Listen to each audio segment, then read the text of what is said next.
Salut tout le monde, bienvenue sur la chaîne de Synopsia. J'espère que vous allez bien. Aujourd'hui je vous retrouve pour une vidéo assez particulière. Voilà, j'aimerais bien aborder un petit peu plus ce genre de vidéo, puisque j'avais pas forcément envie de faire un zoom sur, puisque c'est une catégorie de vidéos que je réserve vraiment à des œuvres terminées, généralement qui sont des sagas, donc généralement un manga de plusieurs tomes. Et généralement les zooms sur c'est quand même quand mon avis est extrêmement positif et que voir c'est un coup de cœur finalement. Et là j'avais juste envie de faire une vidéo sur deux lectures que j'ai faites qui ont été mitigées, puisqu'il y a beaucoup de points que j'ai appréciés et des points qui m'ont un petit peu plus dérangée, et du coup c'est cet avis assez nuancé que je vais mettre en avant. Et ça tombe bien puisque ce sont des livres pour lesquels voilà, j'ai énormément de choses à en dire, voilà, ce qui n'est pas le cas de toutes mes lectures. Des fois j'aime bien lire un livre et voilà, j'ai un petit avis vite fait à vous donner, mais pas forcément approfondi, et des fois ça fait du bien aussi de pouvoir lire et de pas forcément devoir donner un avis hyper constructif à chaque fois. Mais là c'est pas du tout le cas, puisque aujourd'hui nous allons nous axer sur Naomi Novik, puisque j'ai lu deux de ses one-shots. Donc je n'ai pas lu sa grande saga de fantasy qui est sortie il y a plusieurs années maintenant, mais je me suis vraiment axée sur ces deux récents one-shots. Et donc dans cette vidéo nous allons parler d'un côté de Déraciné que j'ai lu en février, et de La Fileuse d'Argent de l'autre côté que j'ai lu en juin il me semble. Et donc ce sont des one-shots que vous pourrez retrouver donc en grand format chez Pygmalion ou en petit format désormais chez J'ai lu. Donc clairement au niveau des couvertures on est sur quelque chose de très hivernal, donc on n'est pas du tout dans la thématique actuelle de la saison, mais on s'en fiche. Et du coup c'est parti, je vais vous dire ce que vaut Naomi Novik selon moi. Du coup, on va commencer avec Déraciné, puisque Déraciné, donc je l'ai lu en février. J'en avais fait un update lecture en vidéo, mais j'ai jamais posté cette vidéo-là parce que voilà, j'avais plein d'autres vidéos à poster, donc forcément elle est passée aux oubliettes. Mais c'est pas grave, parce que dans le lot, c'était vraiment la seule lecture que j'avais vraiment envie de vous en parler, et je m'étais dit que vu que j'allais lire La Fileuse d'Argent très prochainement, j'allais vous en faire une vidéo, et cette vidéo est enfin là. Et donc dans Déraciné, on va suivre Agnieszka, donc qui est une jeune femme qui vient du village de Dvernik. Et en fait, le village de Dvernik se trouve autour du bois, qui est une forêt maléfique finalement. Et pour protéger les êtres humains de cette forêt maléfique, il existe le dragon, qui est un homme qui habite tout en haut d'une grande tour et qui s'occupe de protéger les villages aux alentours de sa tour. Sauf qu'en contrepartie de cette protection, le dragon va choisir une fille dans le village tous les 10 ans et l'emmener pendant 10 ans du coup dans sa tour. On ne sait pas ce qu'il fait avec ces jeunes filles, mais en tout cas au bout de 10 ans, quand les jeunes filles reviennent, elles partent pour la ville et on ne les revoit plus. Donc c'est assez mystérieux tout ce qui se trame autour de ça.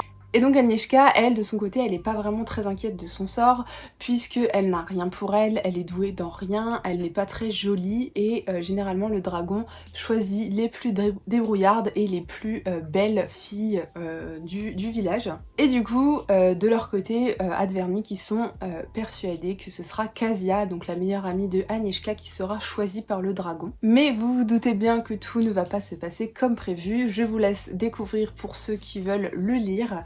Mais en tout cas, Agnieszka va découvrir un tout nouveau monde et en savoir un petit peu plus sur ce bois maléfique. Et pour Déraciné, ça a été assez mitigé comme lecture, mais j'ai quand même bien aimé. C'est un sentiment assez compliqué à expliquer, mais du coup je vais argumenter pour que vous compreniez que je n'ai pas non plus détesté cette lecture, mais qu'elle a été assez laborieuse pour moi, puisque dès le début je trouve qu'on entre vraiment dans un univers à l'aspect très conte. Voilà, t'as l'impression que tu ouvres un livre et que ça commence par Il était une fois, et voilà, il y a tout ce qui entoure le conte, en fait, on l'a là-dedans, et c'est quelque chose que j'ai beaucoup apprécié avec cette lecture. Dès le début, on est plongé dans un univers vraiment très bien construit. J'aime beaucoup la plume de Naomi Novik, que ce soit pour celui-ci ou pour celui que je vais vous présenter juste après. Et c'est dès le début très intriguant, on a envie d'en savoir plus. Et même si on a envie d'en savoir plus, le problème c'est que au bout de 250 pages, j'ai quand même trouvé qu'il y avait beaucoup de longueur et une certaine répétition dans l'action, ce qui m'a beaucoup bloquée. Mais c'est vrai qu'il y a quand même un style assez particulier dans l'écriture, dans la manière de formuler les phrases. C'est quand même une écriture assez dense, donc il faut quand même être préparé à ça. Mais au-delà de ça, je suis quand même allée au bout de cette lecture, et il y a des aspects qui m'ont plu, mais d'autres moins, c'est-à-dire que le déroulé de l'action n'allait pas forcément dans le sens que je l'aurais voulu. On est censé avoir une romance, mais je l'ai trouvée très mal faite. J'ai trouvé ça vraiment très étrange parce que je l'ai pas du tout ressenti comme une romance. Tu le sens venir, mais la manière dont c'est fait, c'est assez étrange, je trouve.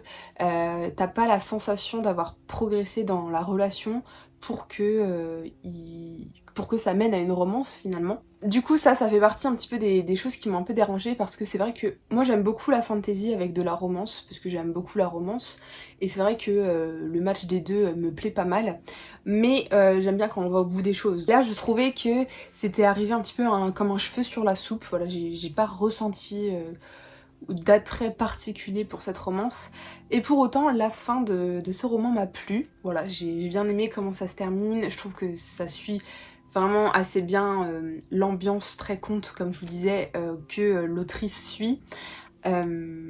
Mais j'ai été très mitigée sur les longueurs, les répétitions. Je trouvais qu'on manquait d'enjeu et qu'on manquait d'attachement au personnage. J'ai personnellement trouvé le personnage principal de Agnieszka assez insupportable.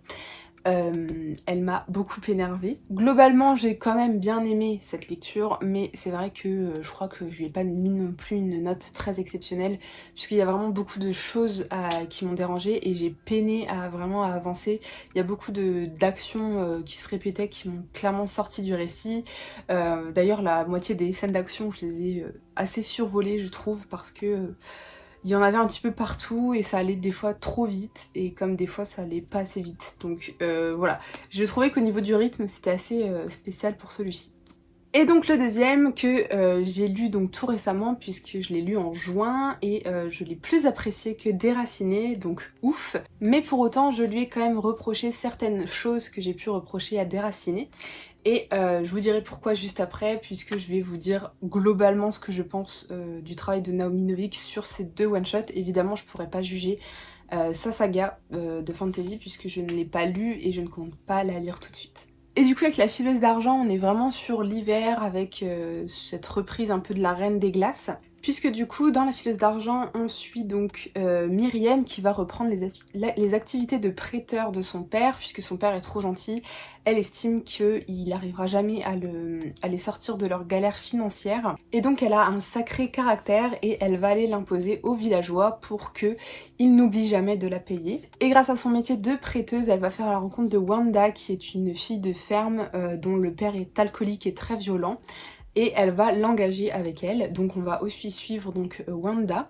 Et troisième point de vue, une jeune fille voilà, qui n'est pas très jolie et dont le père n'est pas très fier, puisque son père est assez riche et il veut absolument la marier, sauf que peu d'hommes veulent d'elle. C'est un petit peu le destin de ces trois femmes qui vont se croiser par le biais notamment de cet hiver qui perdure en fait et qui rend tout le monde pauvre, cet hiver qui ne s'arrête jamais, cet hiver qui appauvrit, cet hiver qui rend malheureux tout le monde et qui est fortement causé par les Starrick.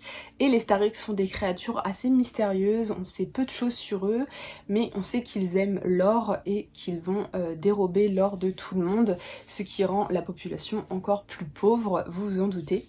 Et ce sont des créatures très craintes. Et le problème c'est que grâce à son talent ou à cause de son talent de prêteuse, Myriam va attirer l'attention du roi des Starrick et commence là un petit peu un tournant dans sa vie et son destin qui va être plutôt chamboulé. On est encore une fois là sur un récit assez lent qui prend son temps pour détailler son univers. Ça c'est quelque chose que j'apprécie vraiment avec Naomi Novik. C'est vraiment le fait de prendre le temps de construire son univers qui est assez atypique finalement. Elle arrive à apporter des bonnes idées, on a toujours cette ambiance de conte et c'est quelque chose que j'apprécie beaucoup. Et avec La Fileuse d'Argent, j'ai trouvé qu'on avait beaucoup plus d'enjeux et un récit un peu moins répétitif que Déraciné. Pour autant, j'ai quand même trouvé qu'on restait en surface sur certains trucs. et que du coup il m'a manqué de détails, notamment sur les Stariks. J'attendais énormément d'infos sur les Stariks et ces infos ne sont presque pas venues. Beaucoup de choses se sont déroulées donc sur la fin avec la scène finale, ce qui a également été le cas pour Déraciné, voilà, où la scène finale apporte énormément d'action. Mais en tout cas, j'ai clairement préféré La Fileuse d'Argent, qui a été écrit après Déraciné. Parce que dans La Fileuse d'Argent, j'ai bien aimé le fait qu'on suive ces trois très jeunes filles qui font face à un destin assez tragique, notamment lié aux hommes, puisque on a quand même quelqu'un qui a un père qui n'est pas du tout fier d'elle, qui lui met clairement la misère. Elle a vécu de très mauvaises expériences avec les hommes. Ensuite, on en a une autre qui a un père très violent, très exigeant, qui voilà, de toute manière on sent qu'il est alcoolique et qu'il sait plus du tout où il va.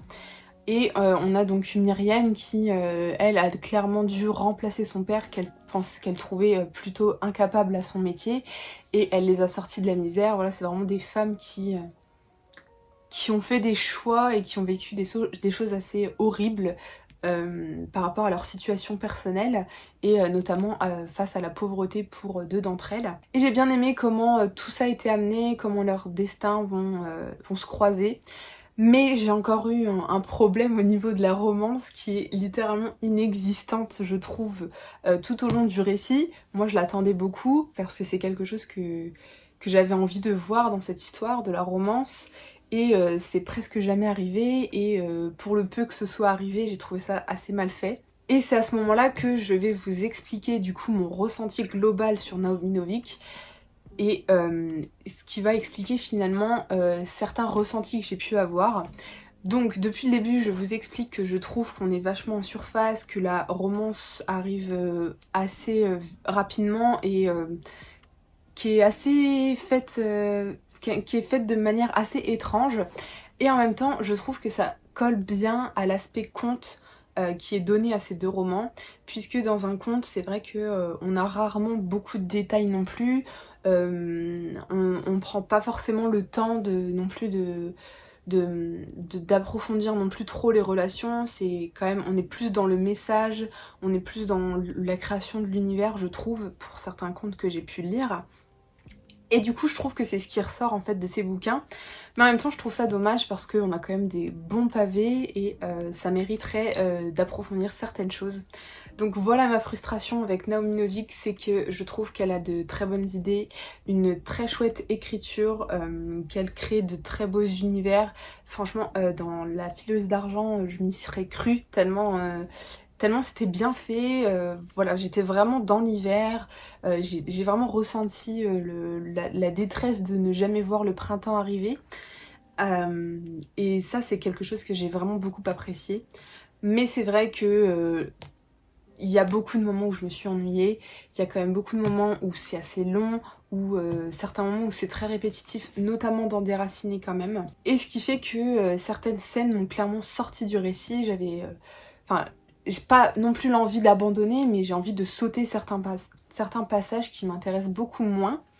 Donc ça me l'a un peu moins fait dans La Fileuse d'Argent, mais il y a quand même eu certains passages où je trouvais que l'action aurait dû commencer à arriver.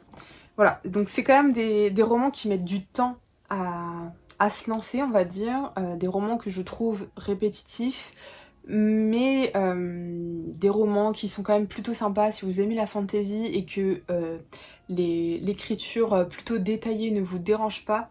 Je vous conseille de tenter avec Naomi Novik. Plutôt La Fileuse d'Argent. Voilà, j'ai vraiment préféré La Fileuse d'Argent, honnêtement, parce que j'ai beaucoup plus préféré donc les personnages que j'ai trouvé vraiment vrais. Je les ai vraiment trouvés authentiques, contrairement à Déraciné où j'ai trouvé Agnieszka extrêmement agaçante. Je l'ai trouvée très empotée en fait, et même si ça peut avoir un côté attendrissant, j'avais envie qu'elle fasse des efforts. J'ai été très exigeante avec Agnieszka, je l'avoue. Mais voilà, c'est un tout, vraiment, je vous le dis, Déraciné, j'étais prête à l'abandonner. C'est très rare que ça arrive. Pourtant, je suis quand même contente d'être allée au bout, puisque sans ça, j'aurais peut-être jamais lu La Fileuse d'Argent. puisque c'est avec celui-ci que les premières bonnes ondes avec Naomi Novik sont quand même parvenues à moi malgré ses défauts. Mais ça a quand même été une lecture très mitigée. Du coup voilà, en conclusion, ce que je pense de ces deux one-shots de Naomi Novik, pour moi c'est quand même une autrice que je recommande si vous aimez la fantasy plutôt détaillée, plutôt adulte, qui va pas forcément vers la romance. Par contre, si vous voulez une romance hyper développée, si vous voulez qu'il se passe énormément de choses, avec un récit très dynamique, je pense pas que ce soit fait pour vous malheureusement, à tester évidemment. Mais voilà, c'était mon avis sur Naomi Novik. Pour moi, ça vaut le coup de tenter l'expérience, surtout pour ceux qui aiment vraiment tout ce qui est conte, etc. Je me répète, mais c'est vraiment ce qui ressort de Naomi Novik selon moi. Mais c'est vrai que y a quand même une certaine part de frustration sur certains trucs qui sont trop en surface et certaines choses où je veux des réponses et qu'on n'en a pas assez, on va pas en profondeur, on va pas assez en profondeur sur certains points où j'étais très curieuse et qui auraient pu creuser encore plus l'univers. Mais les décors sont là, le charme est là quand même, et c'est ce que j'ai vraiment apprécié donc avec ces deux one-shots. Et donc voilà, c'était mon retour sur La Fileuse d'Argent et Déracinée, donc qui ont été des lectures assez chaotiques finalement, mais qui pour autant m'ont laissé quand même une bonne saveur, surtout La Fileuse d'Argent. Voilà, c'est des livres que je vais garder et que je pense je leur laisserai une seconde chance d'ici quelques années. Et on verra si je me lance dans autre chose de l'autrice. En tout cas, j'attends son prochain one-shot avec impatience puisqu'il me semble qu'elle en a prévu un. Du coup voilà, n'hésitez pas en commentaire à me dire si vous avez déjà lu Naomi Novik, ce que vous en pensez, si vous êtes d'accord avec moi sur certains points. Et sinon, si cette vidéo vous a donné envie de découvrir l'autrice à tous les fans de fantasy que vous êtes. Sur ce, comme d'habitude, je vous souhaite de bonnes lectures, de bons visionnages et je vous dis à la prochaine vidéo. Salut!